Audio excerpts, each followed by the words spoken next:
موجود پاکستانی بہادر سپوت جس پر روز ظلم و ستم کے پہاڑ توڑے جاتے ہیں، جسے اس بات پر قائل کیا جاتا ہے کہ وہ پاکستان زندہ باد کا نعرہ لگانا چھوڑ دے،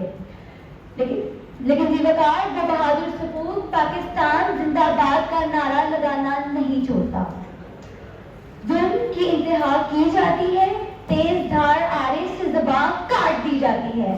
اور پھر کہا جاتا ہے اب کہو پاکستان زندہ باد۔ صدر وقار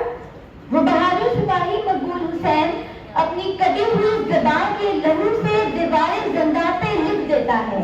پاکستان زندہ باد، اور اس بات کو ثابت کرتا ہے کہ اب ٹوٹ گری کی زنجیریں اب زندہ ہوتی ہے نہیں، جو